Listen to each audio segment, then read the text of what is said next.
ਓਮ ਸ਼ਾਂਤੀ। ਅੱਜ ਸੁਣਦੇ ਹਾਂ 7 ਅਕਤੂਬਰ 2021 ਦੇ ਬਾਬਾ ਦੇ ਸਾਕਾਰ ਮਹਾਵਾਕ। ਬਾਬਾ ਬੋਲੇ, ਮਿੱਠੇ ਬੱਚੇ ਜੀ ਬਾਬਾ, ਹੇਅਰ ਨੋ ਇਵਿਲ, ਇੱਕ ਬਾਪ ਤੋਂ ਹੀ ਸੁਣਨਾ ਹੈ। ਗ੍ਰਸਤ ਵਿਵਹਾਰ ਵਿੱਚ ਰਹਿੰਦੇ ਕਮਲ ਫੂਲ ਸਮਾਨ ਪਵਿੱਤਰ ਰਹਿਣਾ ਹੈ। ਪ੍ਰਸ਼ਨ ਹੈ, ਕਿਸ ਖੇਡ ਨੂੰ ਪੂਰੀ ਤਰ੍ਹਾਂ ਜਾਣਨ ਵਾਲੇ ਬੱਚੇ ਕਦੇ ਮੂੰਝ ਨਹੀਂ ਸਕਦੇ? ਕਿਸ ਖੇਡ ਨੂੰ ਪੂਰੀ ਤਰ੍ਹਾਂ ਜਾਣਨ ਵਾਲੇ ਬੱਚੇ ਕਦੇ ਮੂੰਝ ਨਹੀਂ ਸਕਦੇ? ਉੱਤਰ, ਦੁੱਖ ਤੇ ਸੁੱਖ, ਭਗਤੀ ਤੇ ਗਿਆਨ ਦਾ ਜੋ ਖੇਡ ਚੱਲਦਾ ਹੈ, ਇਸ ਨੂੰ ਪੂਰੀ ਤਰ੍ਹਾਂ ਜਾਣਨ ਵਾਲੇ ਬੱਚੇ ਕਦੇ ਮੂੰਝਦੇ ਨਹੀਂ। ਤੁਸੀਂ ਜਾਣਦੇ ਹੋ, ਭਗਵਾਨ ਕਿਸੇ ਨੂੰ ਦੁੱਖ ਨਹੀਂ ਦਿੰਦੇ। ਉਹ ਹੈ ਦੁੱਖ ਹਰਤਾ, ਸੁੱਖ ਕਰਤਾ। ਜਦ ਸਾਰੇ ਦੁਖੀ ਹੋ ਜਾਂਦੇ ਨੇ, ਉਦੋਂ ਦੁੱਖਾਂ ਤੋਂ ਲਿਬਰੇਟ ਕਰਨ ਲਈ ਉਹ ਆਉਂਦੇ ਨੇ। ਗੀਤ ਹੈ, ਇਹ ਕੌਣ ਆਇਆ ਅੱਜ ਸਵੇਰੇ ਸਵੇਰੇ? ਓਮ ਸ਼ਾਂਤੀ। ਬੱਚਿਆਂ ਨੇ ਕੀ ਸੁਣਿਆ? ਭਗਤੀ ਦਾ ਗੀਤ। ਭਗਤੀ ਨੂੰ ਅੰਗਰੇਜ਼ੀ ਵਿੱਚ ਫਿਲਾਸਫੀ ਕਹਿੰਦੇ ਨੇ। ਟਾਈਟਲ ਮਿਲਦੇ ਨੇ ਡਾਕਟਰ ਆਫ ਫਿਲਾਸਫੀ। ਹੁਣ ਫਿਲਾਸਫੀ ਯਾਨੀ ਭਗਤੀ ਤਾਂ ਛੋਟੇ ਵੱਡੇ ਮਨੁੱਖ ਸਭ ਜਾਣਦੇ ਨੇ। ਕਿਸੇ ਤੋਂ ਵੀ ਪੁੱਛੋ ਈਸ਼ਵਰ ਕਿੱਥੇ ਹੈ ਤਾਂ ਕਹਿ ਦੇਣਗੇ ਉਹ ਤਾਂ ਸਰਵਵਿਆਪੀ ਹੈ। ਇਹ ਵੀ ਤਾਂ ਫਿਲਾਸਫੀ ਹੋਈ ਨਾ। ਹੁਣ ਸ਼ਾਸਤਰਾਂ ਦੀ ਕੋਈ ਵੀ ਗੱਲ ਬਾਪ ਨਹੀਂ ਸੁਣਾਉਂਦੇ। ਕਿਸੇ ਵੀ ਭਗਤ ਨੂੰ ਗਿਆਨ ਸਾਗਰ ਨਹੀਂ ਕਹਾਂਗੇ। ਨਾ ਉਹਨਾਂ ਵਿੱਚ ਗਿਆਨ ਹੈ, ਨਾ ਉਹ ਗਿਆਨ ਸਾਗਰ ਦੇ ਬੱਚੇ ਨੇ। ਗਿਆਨ ਸਾਗਰ ਬਾਪ ਨੂੰ ਕੋਈ ਜਾਣਦਾ ਹੀ ਨਹੀਂ, ਨਾ ਆਪਣੇ ਆਪ ਨੂੰ ਬੱਚਾ ਸਮਝਦੇ ਨੇ। ਉਹ ਸਭ ਭਗਤੀ ਕਰਦੇ ਨੇ ਭਗਵਾਨ ਨੂੰ ਮਿਲਣ ਦੇ ਲਈ, ਪਰ ਭਗਵਾਨ ਨੂੰ ਜਾਣਦੇ ਨਹੀਂ। ਤਾਂ ਭਗਤੀ ਤੋਂ ਕੀ ਫਾਇਦਾ ਹੋਵੇਗਾ? ਬਹੁਤਿਆਂ ਨੂੰ ਇਹ ਟਾਈਟਲ ਮਿਲਦਾ ਹੋਵੇਗਾ ਡਾਕਟਰ ਆਫ ਫਿਲਾਸਫੀ। ਉਹਨਾਂ ਦੀ ਬੁੱਧੀ ਵਿੱਚ ਗੱਲ ਇੱਕ ਹੈ ਕਿ ਈਸ਼ਵਰ ਸਰਵਵਿਆਪੀ ਹੈ। ਉਹਨਾਂ ਨੂੰ ਫਿਲਾਸਫੀ ਸਮਝਦੇ ਨੇ। ਇਸ ਤੋਂ ਡਿੱਗਦੇ ਆਏ। ਇਸ ਨੂੰ ਕਿਹਾ ਜਾਂਦਾ ਹੈ ਧਰਮ ਗਲਾਨੀ। ਅਸੀਂ ਕੋਈ ਵੀ ਮਨੁੱਖਾਂ ਨਾਲ ਸ਼ਾਸਤਰਾਂ ਦਾ ਕੁਝ ਵਾਦ ਵਿਵਾਦ ਨਹੀਂ ਕਰ ਸਕਦੇ। ਅਸੀਂ ਕੋਈ ਮਨੁੱਖਾਂ ਤੋਂ ਪੜ੍ਹੇ ਹੋਏ ਨਹੀਂ। ਹੋਰ ਸਭ ਮਨੁੱਖ ਦੁਆਰਾ ਪੜ੍ਹੇ ਹੋਏ ਹੁੰਦੇ ਨੇ। ਵੇਦ ਸ਼ਾਸਤਰ ਆਦਿ ਸਭ ਮਨੁੱਖਾਂ ਤੋਂ ਹੀ ਪੜ੍ਹਦੇ ਨੇ, ਬਣਾਏ ਵੀ ਮਨੁੱਖਾਂ ਨੇ ਹੈ। ਤੁਹਾਨੂੰ ਤਾਂ ਇਹ ਗਿਆਨ ਸੁਣਾਉਣ ਵਾਲਾ ਇੱਕ ਰੂਹਾਨੀ ਬਾਪ ਹੈ। ਉਹ ਇੱਕ ਵਾਰ ਆ ਕੇ ਸਮਝਾਉਂਦੇ ਨੇ। ਹੁਣ ਸਾਨੂੰ ਕਿਸੇ ਮਨੁੱਖ ਤੋਂ ਕੁਝ ਵੀ ਸਿੱਖਣਾ ਨਹੀਂ ਹੈ। ਤੁਹਾਨੂੰ ਹੁਣ ਸਪਿਰਿਚੁਅਲ ਬਾਪ ਤੋਂ ਹੀ ਸੁਣਨਾ ਹੈ। ਸੁਣਨ ਵਾਲੇ ਨੇ ਰੂਹਾਨੀ ਬੱਚੇ, ਆਤਮਾਵਾਂ। ਉਹ ਸਭ ਨੇ ਮਨੁੱਖ ਨੂੰ ਸੁਣਾਉਂਦੇ ਨੇ। ਇਹ ਹੈ ਰੂਹਾਨੀ ਬਾਪ ਦਾ ਗਿਆਨ। ਉਹ ਹੈ ਮਨੁੱਖਾਂ ਦਾ ਗਿਆਨ। ਇਹ ਬਾਬਾ ਵੀ ਯਾਨੀ ਸਾਕਾਰ ਬਾਬਾ ਵੀ ਮਨੁੱਖ ਹੈ। ਬੋਲੋ, ਰੂਹਾਨੀ ਬਾਪ ਇਹਨਾਂ ਦੁਆਰਾ ਸੁਣਾਉਂਦੇ ਨੇ। ਅਸੀਂ ਰੂਹ ਸੁਣਦੀਆਂ ਹਾਂ। ਅਸੀਂ ਰੂਹ ਫਿਰ ਸਰੀਰ ਦੁਆਰਾ ਹੋਰਾਂ ਨੂੰ ਸੁਣਾਉਂਦੇ ਹਾਂ। ਇਹ ਹੈ ਰੂਹਾਨੀ ਗਿਆਨ। ਬਾਕੀ ਸਭ ਨੇ ਜਿਸਮਾਨੀ। ਭਗਤੀ ਵਿੱਚ ਜਿਸਮ ਦੀ ਪੂਜਾ ਕਰਦੇ ਨੇ। ਬਾਪ ਕਹਿੰਦੇ, ਤੁਸੀਂ ਆਪਣੇ ਆਪ ਨੂੰ ਮਨੁੱਖ ਜਾਂ ਭਗਤ ਨਾ ਸਮਝੋ, ਆਪਣੇ ਆਪ ਨੂੰ ਆਤਮਾ ਸਮਝੋ। ਮੈਨੂੰ ਬਾਪ ਨੂੰ ਯਾਦ ਕਰੋ। ਅਸੀਂ ਆਤਮਾ ਭਰਾ ਹਾਂ, ਗਾਇਆ ਹੋਇਆ ਹੈ। ਆਤਮਾ ਪਰਮਾਤਮਾ ਵੱਖ ਰਹੇ ਬਹੁਕਾਲ। ਤਾਂ ਸਾਨੂੰ ਕੋਈ ਮਨੁੱਖ ਤੋਂ ਸੁਣਨਾ ਨਹੀਂ। ਕੋਈ ਸਵਾਲ ਪੁੱਛੇ ਤਾਂ ਬੋਲੋ, ਸਾਡਾ ਕੋਈ ਸ਼ਾਸਤਰਾਂ ਦਾ ਗਿਆਨ ਨਹੀਂ ਹੈ। ਅਸੀਂ ਉਸ ਨੂੰ ਫਿਲਾਸਫੀ ਕਹਿੰਦੇ ਹਾਂ। ਮਤਲਬ ਭਗਤੀ ਮਾਰਗ ਦਾ ਗਿਆਨ ਹੈ। ਸਦਗਤੀ ਦੇਣ ਦਾ ਗਿਆਨ ਸਿਰਫ ਇੱਕ ਬਾਪ ਹੀ ਦਿੰਦੇ ਨੇ। ਸਰਵ ਦਾ ਸਦਗਤੀ ਦਾਤਾ ਇੱਕ ਗਾਇਆ ਹੋਇਆ ਹੈ। ਤੁਸੀਂ ਬੱਚਿਆਂ ਨੂੰ ਕਿਸੇ ਨਾਲ ਵੀ ਡਿਬੇਟ ਨਹੀਂ ਕਰਨੀ। ਬਾਪ ਕਹਿੰਦੇ ਨੇ, ਗਿਆਨ ਦੀ ਅਥਾਰਟੀ ਗਿਆਨ ਸਾਗਰ ਇੱਕ ਮੈਂ ਹਾਂ। ਮੈਂ ਤੁਹਾਨੂੰ ਕੋਈ ਸ਼ਾਸਤਰ ਆਦਿ ਨਹੀਂ ਸੁਣਾਉਂਦਾ ਹਾਂ। ਸਾਡਾ ਇਹ ਹੈ ਰੂਹਾਨੀ ਗਿਆਨ। ਬਾਕੀ ਸਭ ਨੇ ਜਿਸਮਾਨੀ ਗਿਆਨ। ਉਹ ਸਾਤਸੰਗ ਆਦਿ ਸਭ ਭਗਤੀ ਮਾਰਗ ਦੇ ਲਈ ਨੇ। ਇਹ ਰੂਹਾਨੀ ਬਾਪ ਬੈਠ ਰੂਹਾਂ ਨੂੰ ਸਮਝਾਉਂਦੇ ਨੇ। ਇਸ ਲਈ ਦੇਹੀ ਅਭਿਮਾਨੀ ਬਣਨ ਵਿੱਚ ਬੱਚਿਆਂ ਨੂੰ ਮਿਹਨਤ ਲੱਗਦੀ ਹੈ। ਅਸੀਂ ਆਤਮਾਵਾਂ ਬਾਪ ਤੋਂ ਵਰਸਾ ਲੈਂਦੀਆਂ ਹਾਂ। ਬਾਪ ਦੇ ਬੱਚੇ ਜ਼ਰੂਰ ਬਾਪ ਦੀ ਗੱਦੀ ਦੇ ਵਾਰਿਸ ਹੋਣਗੇ ਨਾ। ਲਕਸ਼ਮੀ ਨਾਰਾਇਣ ਵੀ ਦੇਹਧਾਰੀ ਨੇ।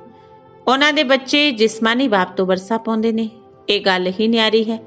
ਸਤਯੁਗ ਵਿੱਚ ਜਿਸਮਾਨੀ ਗੱਲ ਹੋ ਜਾਂਦੀ ਹੈ। ਉੱਥੇ ਨਹੀਂ ਕਹਿਣਗੇ ਕਿ ਰੂਹਾਨੀ ਬਾਪ ਤੋਂ ਵਰਸਾ ਮਿਲਦਾ ਹੈ। ਦੇ ਅਭਿਮਾਨ ਨੂੰ ਤੋੜਨਾ ਹੈ। ਅਸੀਂ ਆਤਮਾ ਹਾਂ, ਬਾਪ ਨੂੰ ਯਾਦ ਕਰਨਾ ਹੈ। ਇਹੀ ਭਾਰਤ ਦਾ ਪ੍ਰਾਚੀਨ ਯੁੱਗ ਗਾਇਆ ਹੋਇਆ ਹੈ।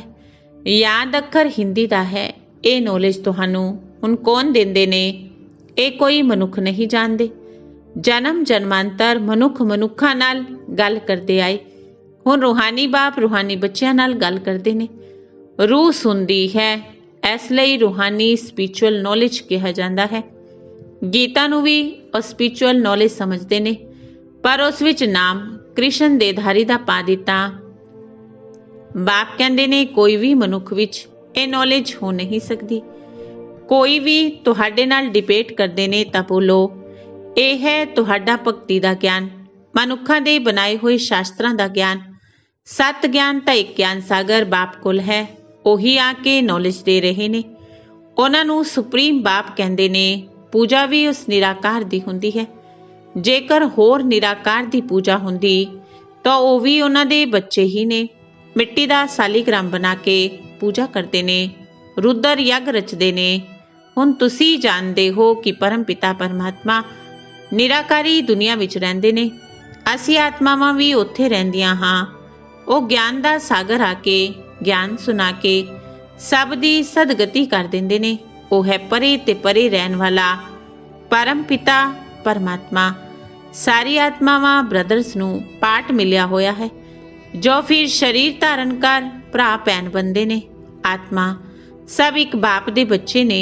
आत्मा जब शरीर धारण करती है तां स्वर्ग विच सुख, नरक विच दुख नूं पांदी है। ਇਹ क्यों हुंदा है? समझाया जाता है ज्ञान ते भक्ति ਉਹ है दिन ਉਹ है रात। ज्ञान तो सुख, भगती तो दुख, एक खेड बनिया होया है। ਐਵੇਂ नहीं कि सुख दुख सब भगवान ही रचते ने। भगवान नूं बुलांदे उदों ने जदों दुखी हुंदे ने, समझदे ने ਉਹ सुख देण वाला।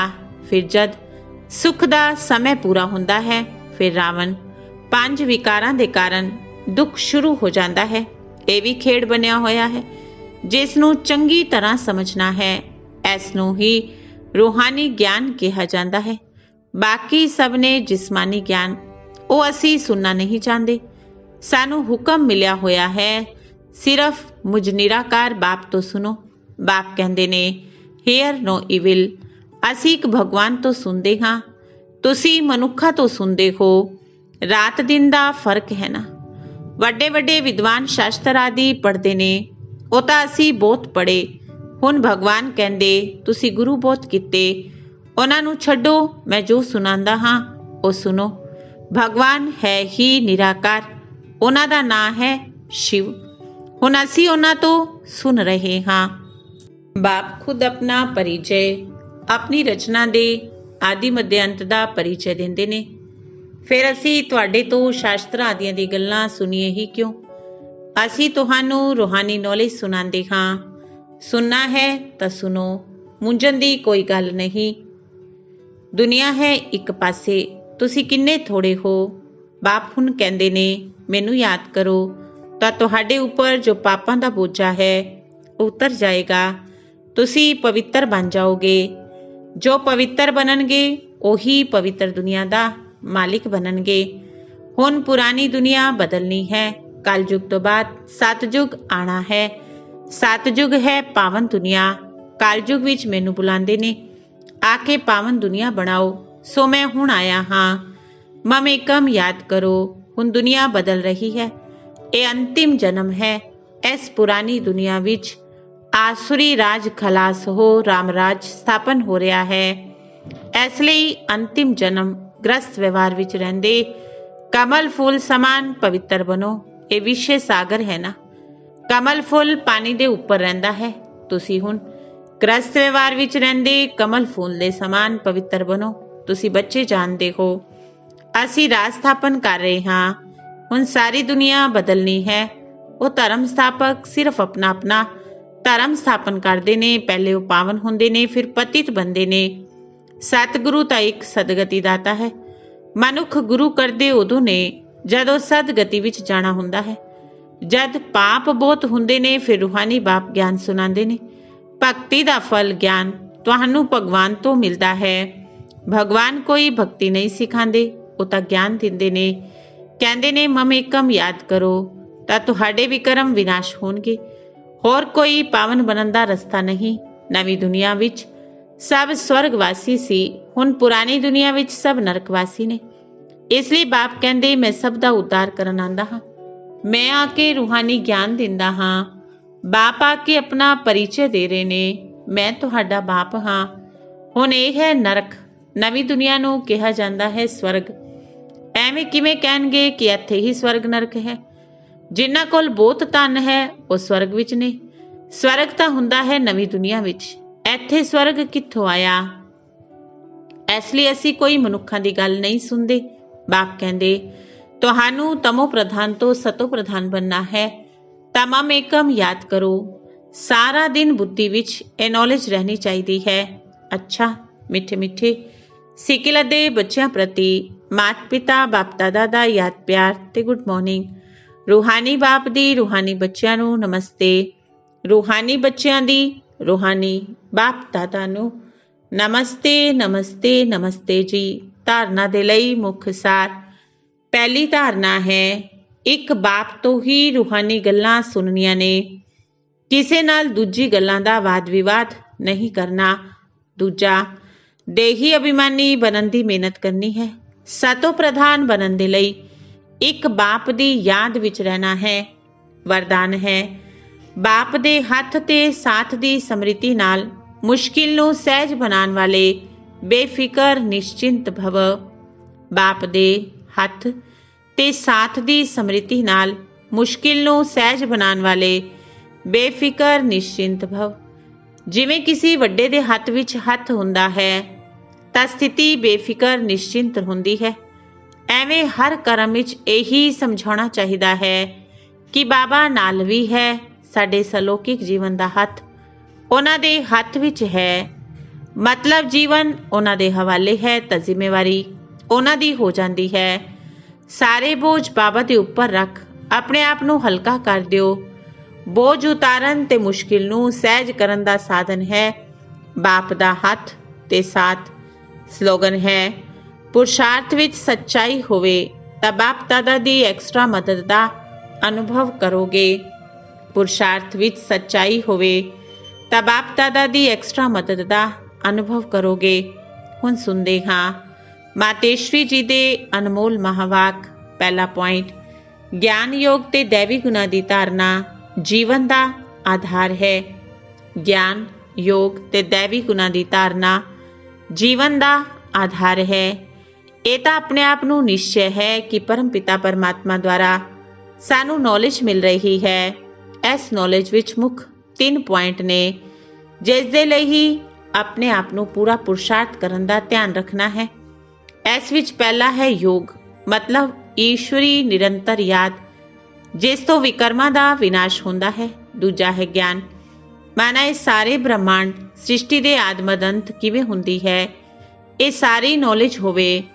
ਇਸ ਵਿੱਚ ਲਾਈਫ ਵਿੱਚ ਪ੍ਰੈਕਟੀਕਲ ਚੇਂਜ ਆ ਜਾਂਦੀ ਹੈ। ਅਸੀਂ ਭਵਿੱਖ ਪ੍ਰਲਬਧ ਚੰਗੀ ਬਣਾ ਸਕਦੇ ਹਾਂ। ਤੀਜੀ ਪੁਆਇੰਟ ਹੈ ਕੁਆਲੀਫਿਕੇਸ਼ਨ। ਸਾਨੂੰ ਸਰਵਗੁਣ ਸੰਪੰਨ 16 ਕਲਾ ਸੰਪੂਰਨ ਜ਼ਰੂਰ ਬਣਨਾ ਹੈ ਤਾਂ ਹੀ ਦੇਵਤਾ ਬਣ ਸਕਦੇ ਹਾਂ। ਤਾਂ ਆਪਣੇ ਆਪ ਨੂੰ ਚਲਦੇ ਫਿਰਦੇ ਖਾਂਦੇ ਪੀਂਦੇ ਇਹਨਾਂ ਤਿੰਨਾਂ ਪੁਆਇੰਟ ਤੇ ਧਿਆਨ ਦੇਣਾ ਬਹੁਤ ਜ਼ਰੂਰੀ ਹੈ। ਇਸ ਇੱਕ ਜਨਮ ਵਿੱਚ ਗਿਆਨ ਬਲ ਯੋਗ ਬਲ ਦੈਵੀ ਗੁਣਾਂ ਦੀ ਧਾਰਨਾ ਕੀਤੀ ਜਾਂਦੀ ਹੈ। ਤਿੰਨਾਂ ਦਾ ਆਪਸ ਵਿੱਚ ਕਨੈਕਸ਼ਨ ਹੈ। ਗਿਆਨ ਬਗੈਰ ਯੋਗ ਨਹੀਂ ਲੱਗ ਸਕਦਾ। ਯੋਗ ਬਗੈਰ ਦੈਵੀ ਗੁਣਾਂ ਦੀ ਧਾਰਨਾ ਨਹੀਂ ਹੁੰਦੀ। ਇਹਨਾਂ 3 ਪੁਆਇੰਟ ਤੇ ਸਾਰੇ ਜੀਵਨ ਦਾ ਆਧਾਰ ਹੈ। ਤਾਂ ਹੀ ਵਿਕਰਮਾਂ ਦਾ ਖਾਤਾ ਖਲਾਸ ਹੋ ਚੰਗੇ ਕਰਮ ਬੰਦੇ ਨੇ। ਇਸ ਨੂੰ ਹੀ ਈਸ਼ਵਰੀਏ ਜੀਵਨ ਕਿਹਾ ਜਾਂਦਾ ਹੈ। ਦੂਜਾ ਪੁਆਇੰਟ ਭਾਰਤ ਦਾ ਪ੍ਰਾਚੀਨ ਯੋਗ ਪਰਮਾਤਮਾ ਦੁਆਰਾ ਸਿਖਾਇਆ ਹੋਇਆ ਹੈ।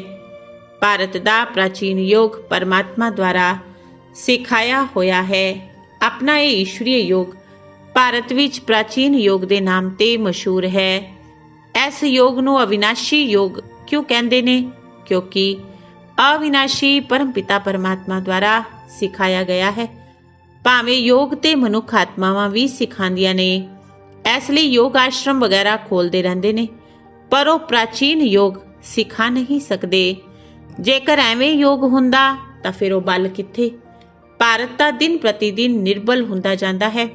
ਇਸ ਤੋਂ ਸਿੱਧ ਹੁੰਦਾ ਹੈ ਕਿ ਉਹ ਯੋਗ ਅਵਿਨਾਸ਼ੀ ਯੋਗ ਨਹੀਂ ਹੈ। ਜਿਸ ਨਾਲ ਯੋਗ ਲਗਾਣਾ ਹੈ ਉਹ ਆਪ ਹੀ ਸਿਖਾ ਸਕਦਾ ਹੈ। ਬਾਕੀ ਹੋਰਾਂ ਨਾਲ ਯੋਗ ਲਗਾਣਾ ਹੀ ਨਹੀਂ ਫਿਰ ਸਿਖਾਉਣਗੇ ਕਿਵੇਂ? ਇਹ ਤਾਂ ਆਪ ਪਰਮਾਤਮਾ ਹੀ ਕੰਮ ਕਰ ਸਕਦਾ ਹੈ। ਉਹੀ ਸਾਨੂੰ ਪੂਰਾ ਭੇਦ ਦੱਸ ਸਕਦੇ ਨੇ। ਬਾਕੀ ਤਾਂ ਸਭ ਕਹਿੰਦੇ ਰਹਿੰਦੇ ਅਸੀਂ ਯੋਗ ਸਿਖਾਵਾਂਗੇ। ਇਹ ਤਾਂ ਅਸੀਂ ਜਾਣਦੇ ਹਾਂ ਕਿ ਸੱਚਾ ਯੋਗ ਤਾਂ ਆਪ ਪਰਮਾਤਮਾ ਹੀ ਆ ਕੇ ਸਿਖਾ ਕੇ ਸੂਰਜਵੰਸ਼ੀ ਚੰਦਰਵੰਸ਼ੀ ਘਰਾਣਾ ਦੇਵੀ ਰਾਜ ਸਥਾਪਨ ਕਰਦੇ ਨੇ। ਹੁਣ ਉਹ ਪ੍ਰਾਚੀਨ ਯੋਗ ਪਰਮਾਤਮਾ ਆ ਕੇ ਕਲਪ ਕਲਪ ਸਾਨੂੰ ਸਿਖਾਉਂਦੇ ਨੇ। ਕਹਿੰਦੇ ਨੇ, ਹੇ ਆਤਮਾ, ਮੁਝ ਪਰਮਾਤਮਾ ਦੇ ਨਾਲ ਨਿਰੰਤਰ ਯੋਗ ਲਗਾਓ ਤਾਂ ਤੁਹਾਡੇ ਪਾਪ ਨਸ਼ਟ ਹੋ ਜਾਣਗੇ। ਅੱਛਾ, ਓਮ ਸ਼ਾਂਤੀ।